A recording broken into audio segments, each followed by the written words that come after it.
You've seen the title. These are 5 mistakes that almost ruined my life.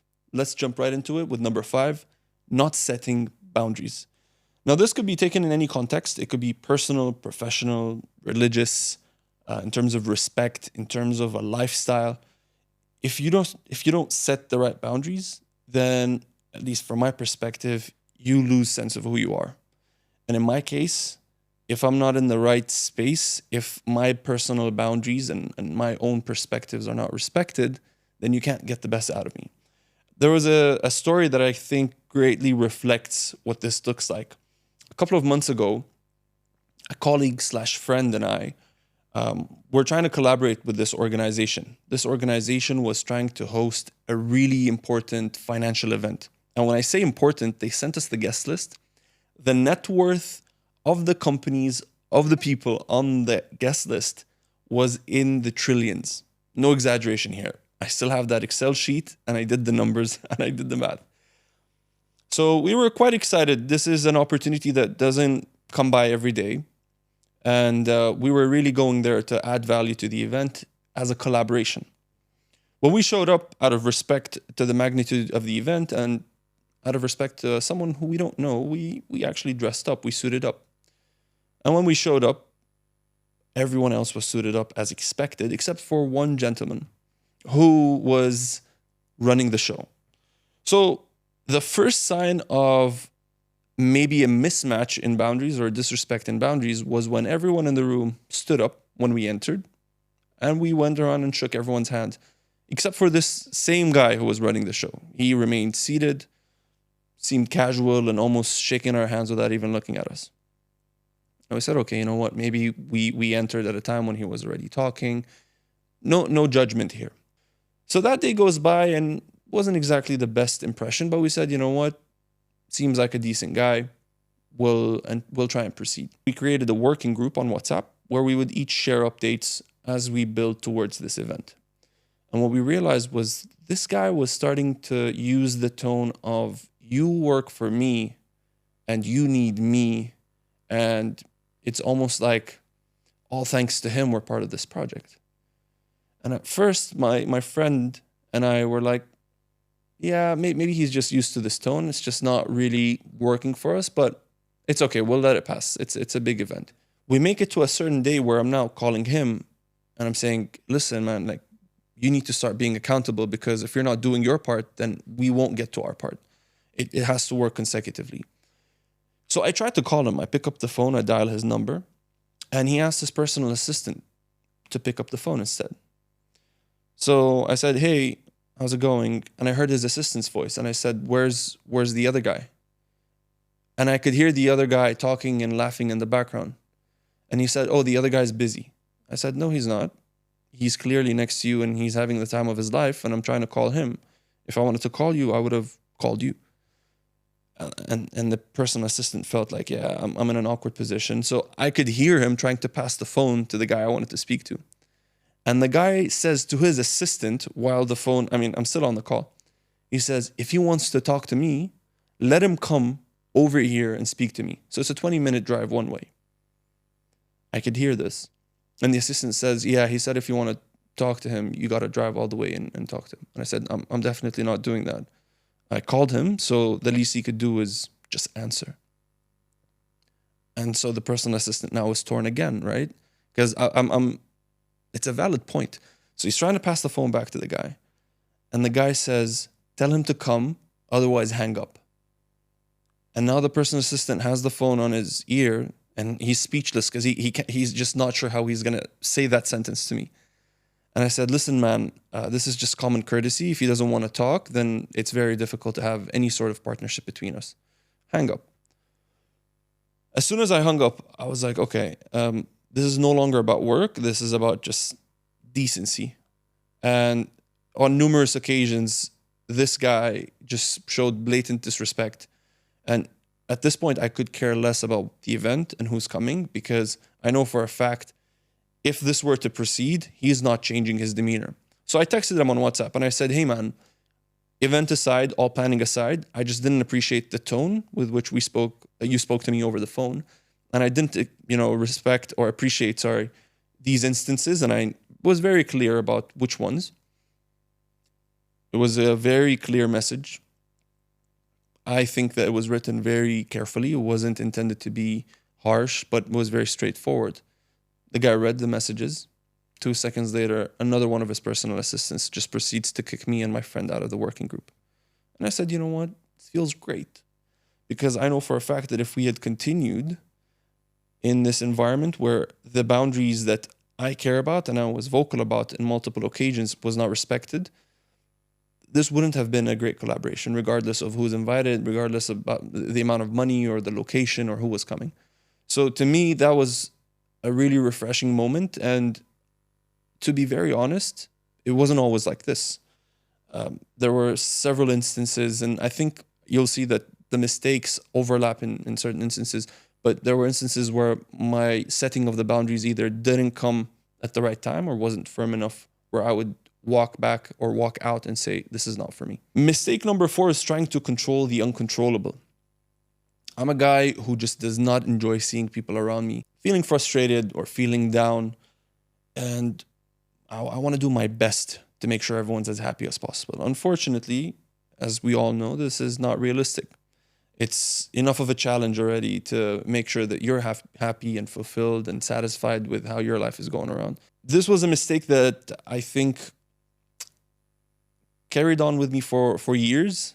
It took a toll on me, and before I was able to correct it, several things happened in life that were almost like a wake-up call. A great example of the uncontrollables and how maybe I overcame that situation was one of my clients was interested in purchasing a house through me. And we spent almost 7 to 10 days every day speaking for about 3 hours. He lives in the US, so there was a significant time difference. So I would finish every call very close to midnight, exhausted, burnt out, because he had so many questions and he had so much doubt and he had so much frustration. I said, you know what? It's part of my job. It's part of every salesperson's job to be patient with the client. Day after day, it felt like we were really progressing towards the sale. This is something that he's convinced with. He's just a little bit worried, a little bit scared. It's a lot of money. It's his life savings. And he wants to make sure that it's the best decision considering his situation and his family's situation. And every day I would be like, the floor is yours. Ask whatever you want. Go for it. And I was like, this is going great. By the last day, he opened the call saying, Muhammad, if I don't end up buying today, we're not having another call. You've done absolutely everything you can. I felt great. I'm like, you know what? I'm just going to make sure we just go through it. Everything runs smoothly. Another deal closed. Things are great. We have the call and he's like, tell me where to transfer the money. So gave him the bank details, entered everything in, and he said, within a couple of hours, I'll send you the the transfer slip. So I was like, okay, cool. Awesome. Thank you so much. All the best. I'm happy for you. This is exciting. Keep me posted. So a couple of hours passed by and I sent him a message. I'm like, hey, what's going on? Everything okay? I haven't received anything from you.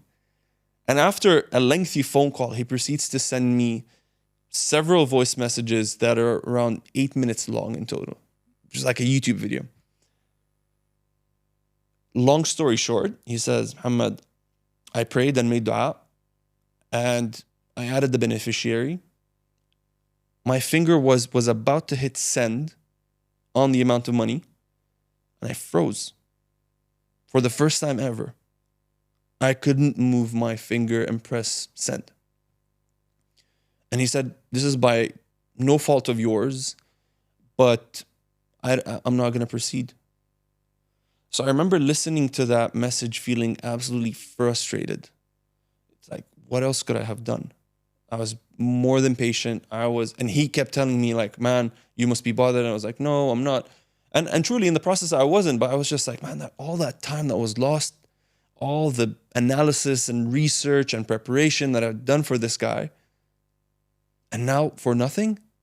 And just at the very last stage, it's not like I lost him at the beginning where I didn't do a good job.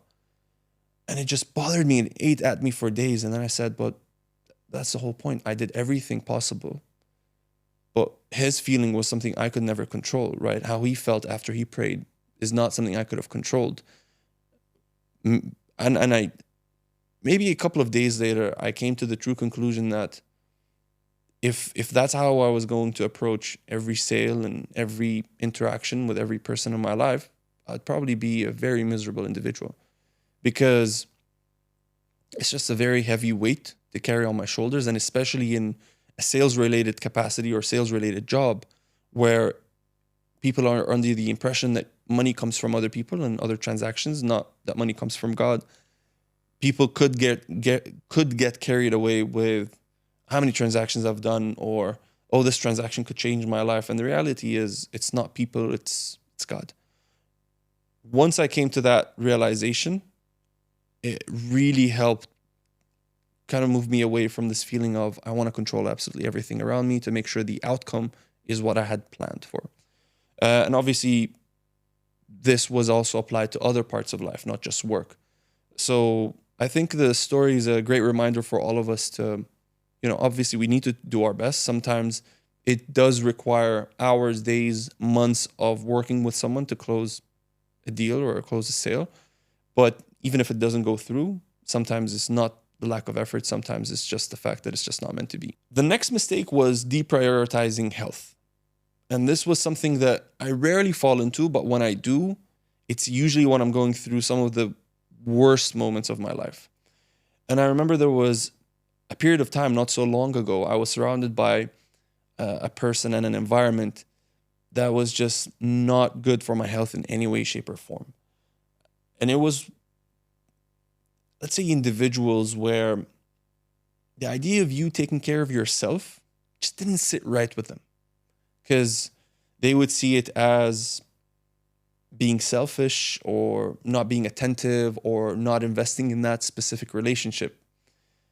And again, it's just one of those phases where I feel like I'm not at my best self. I'm easily irritable. I'm not thinking clearly. I just feel like there's this constant aggression inside of me that I want to unleash, and sometimes it gets unleashed at the wrong moment. So deprioritizing health is just something that never thankfully sat with me for extended periods of time. And the solution to this environment was that I had to distance myself. As I said, some of the points overlap. It goes back to setting the boundaries. So if someone's expectations of me is to be around them, and me being around them means I have to not take care of my health, then I just cannot be around those people or in those areas.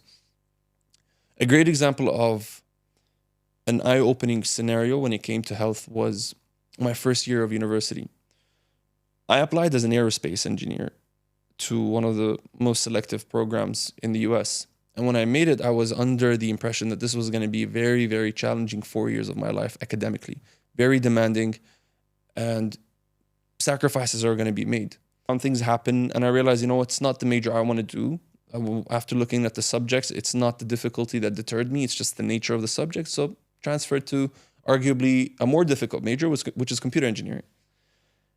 And I joined a club that was all about trying to create products to help your resume stand out. So you'd work with electrical equipment and learn how to program at an early stage to show employers or prospective employers that you're really working at and trying things out of the box. So this club one day decided that we need to meet somewhere where we needed specific equipment. And said, hey guys, sure, just send me the location. Go to that location. And I met with the gentleman there. And we walked in, and as soon as we walked in, there was this weird smell in the air. And I could almost smell it to this day. And something inside you tells you, and it's not something I've smelled before, but something inside you tells you, this is coming from someone. So it was a lab, a pretty big one. And we started walking around looking for someone to ask and check and make sure that we could actually use this lab. And I remember walking around the wall and kind of looking around like this and seeing this student sitting in a chair, without exaggeration, surrounded by bags of McDonald's bags. And this is the first time I've seen this individual, but I could tell he hasn't showered in days and that the smell was coming from him. And he looked extremely unhealthy. His face just looked extremely exhausted, black patches under his eyes, extremely overweight. He looked like he was having the worst time of his life. And the guys from the club said, hey, is it okay for us to use the lab? And he said, yeah, sure. And then they said, out of curiosity, because I mean, he just looked bizarre. They said, out of curiosity, what's your major? And he said, computer engineering. I'm a senior. And we all looked at each other and said, hey, we're either freshmen or sophomores. So any advice? And he said, guys, be prepared. This is going to be like the hardest and the worst part of your life. And I remember hearing that, and I said, I don't like the fact that he's trying to impose his experience on me. He could be a genius for all I know, but there's no way I'm going to end up like him.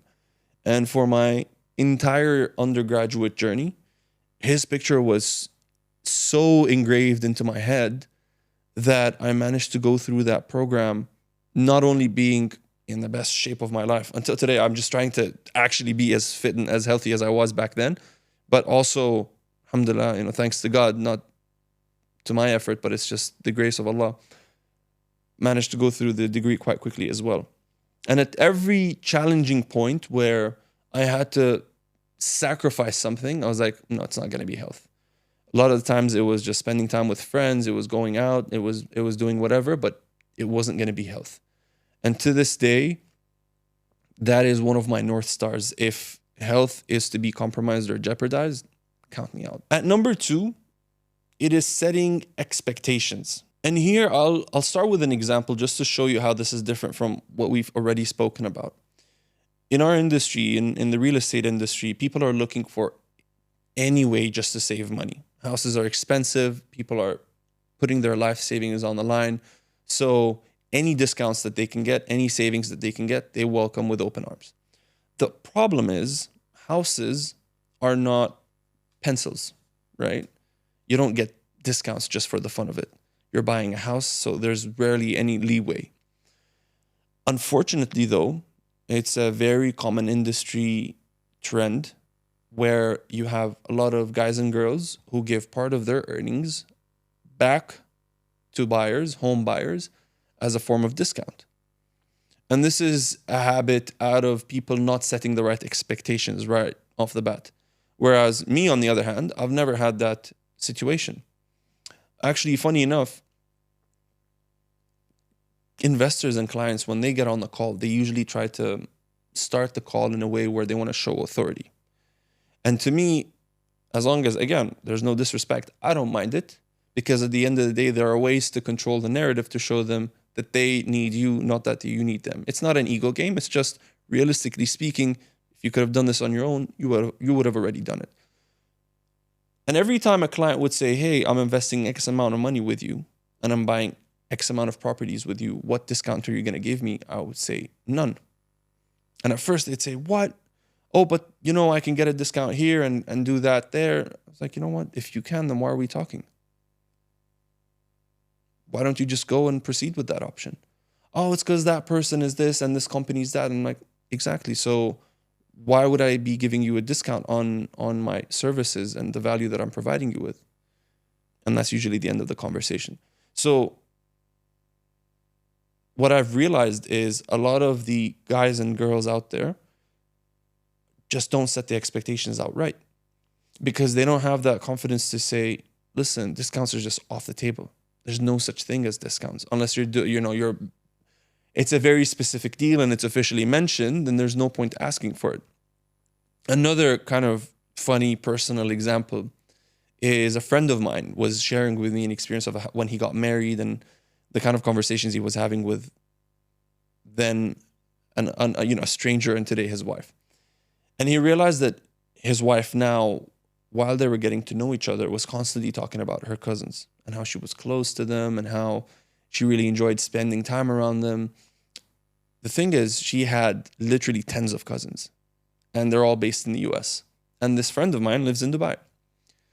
And he told me suddenly a light bulb switched on. And I said, he told his wife while they were getting to know each other, he told her, it sounds like you're quite close with your cousins. And she said, yeah, they're almost like my sisters.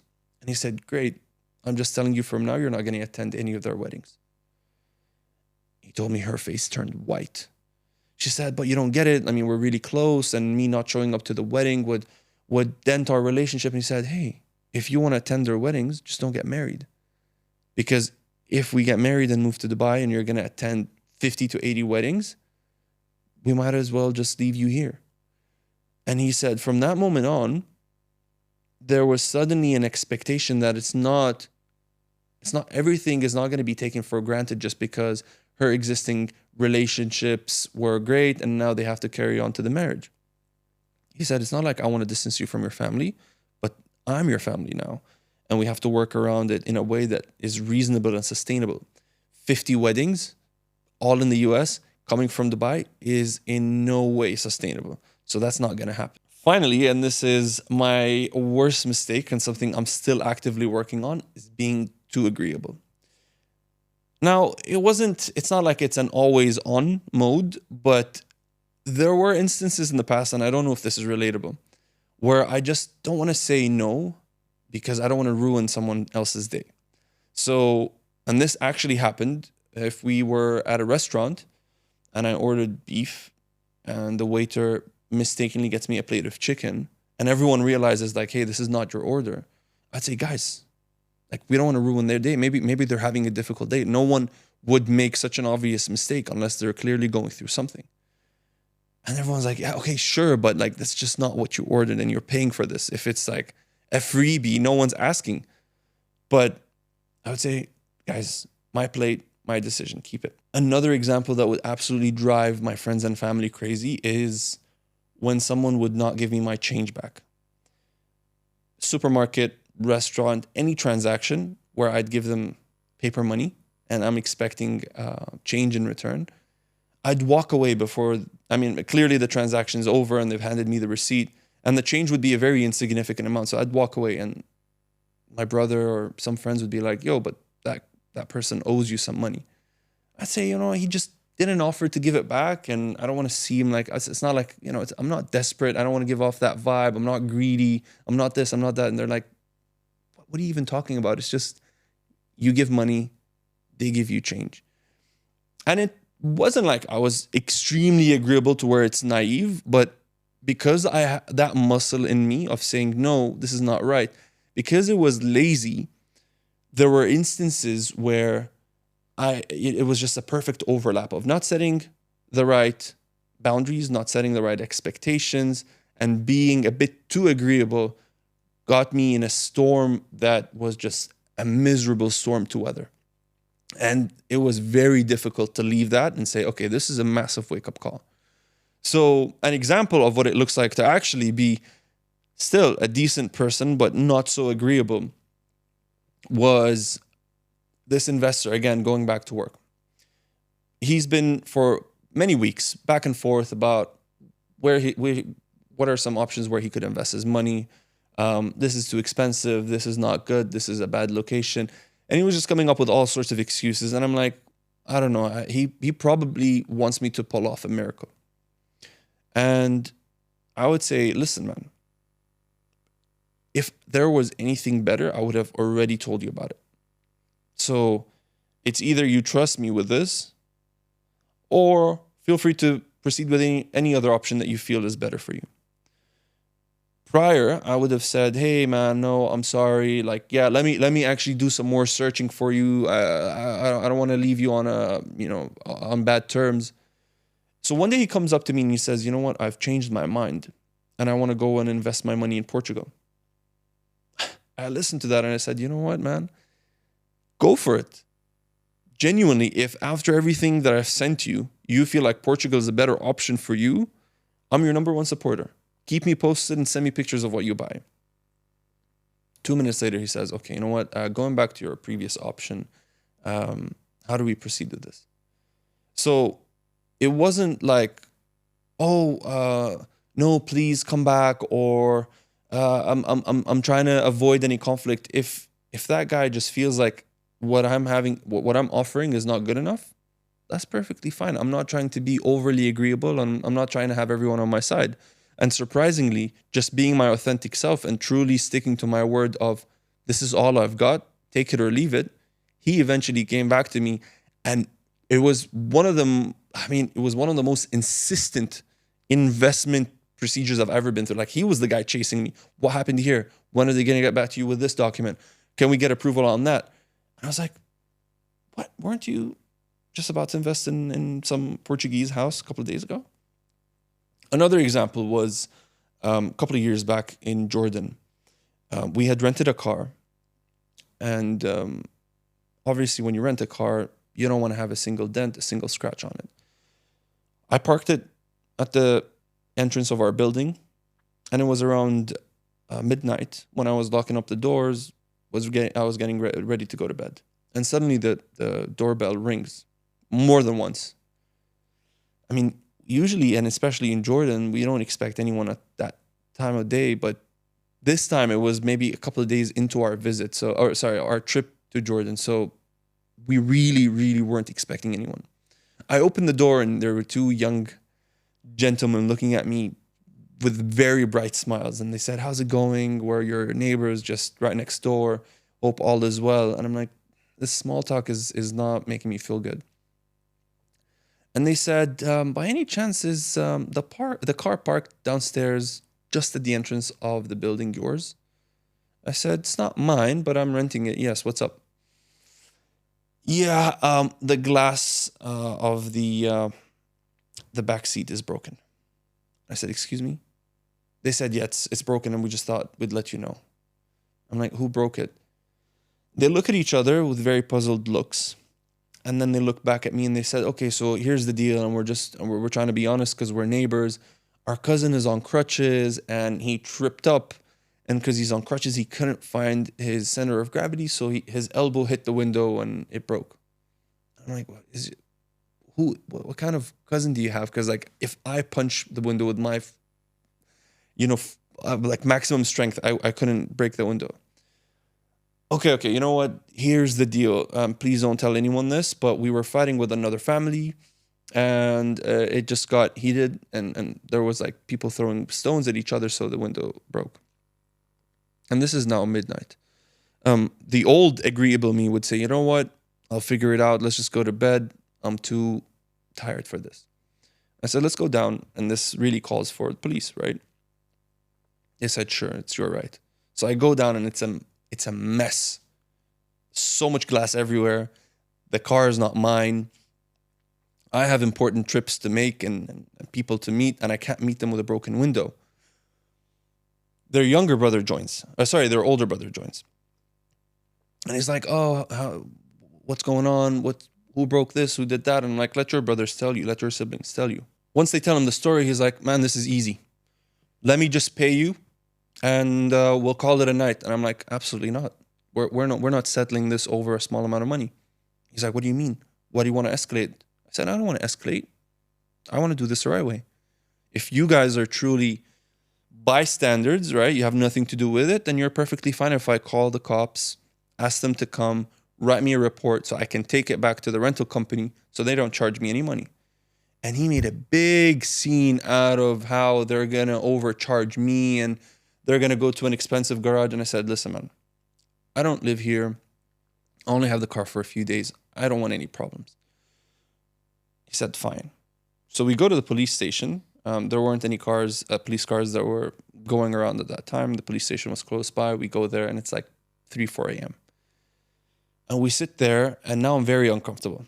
Again, my more agreeable attitude is just not comfortable with me being in a police station. Like if I'm not comfortable telling a waiter that he got me the wrong food, I'm not comfortable here. But something inside me says like this transition should happen. Standing on your ground and making sure that you're doing the right thing. So we share the experience with the police. And at the end of the day, they wrote us a report and everything. Now, long story short, I call the rental car company and I tell them about the incident. And they said, based on the information that the police report has, you actually still owe us some money. And I said, "Yeah, but it's not me who broke the window." They're like, "We go with what the police report says." So I called the guy, the older sibling, who offered to pay me a very insignificant amount of money. And I said, "Hey, man, this is what the car company said. And now they're asking me to pay. And I had absolutely nothing to do with this. I need you to pay." And he loses it over the phone. He's like, oh, I offered you once and you just didn't want the money and you insisted to go to the police and we accepted and now you want me to pay? And I said, yes, because that's the right thing to do. It took me hours on the phone with him, no exaggeration, just back and forth.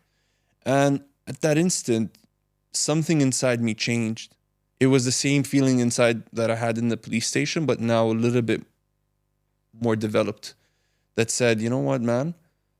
Even if this call takes days, even if this guy will just keep insisting that he won't pay, I'm going to insist even more that he will. And, sales background helps, where you kind of tap into the emotional side, telling him, hey, man, you come from a respectable family, and this is something that, if the roles were switched, you would expect me to do the same, and so on. And eventually he did. So it was a very proud moment when I showed up in front of my family.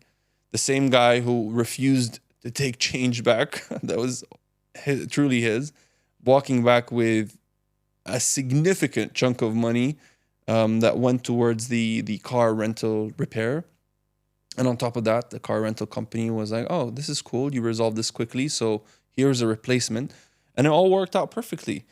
So a big lesson for me was being fair and being nice. This is a great distinction that one of my friends shared with me. Being fair is doing the right thing, even if other people feel initially bad about it. Being nice is not necessarily doing the right thing, but you feeling good about it. And there's a very thin line and I guess it's a very small distinction between the two that, at least for me, was very eye-opening. I hope this video was helpful. I hope it wasn't me talking at anyone. It was more of me sharing experiences. I would have loved to share more experiences about the times where I made those mistakes and the times where I paid dearly for it. But unfortunately, a lot of those details are just not details that are going to ever be shared publicly. So instead, I opted for sharing examples of when that transition happened. Mistakes will continue to happen. I will continue to evolve. But I'd love for you to let me know in the comments how you enjoyed this video, which examples resonated the most with you, and how this individual style feels. It's the first episode that I post where there's no other guest and it's just me talking. I'm not used to it. So I'd love to get feedback on whether it's more of the guest that you want to see or a balance of just straight up talking to the camera or talking into the microphone, balanced with guests every now and then. That being said, thank you for watching and see you soon.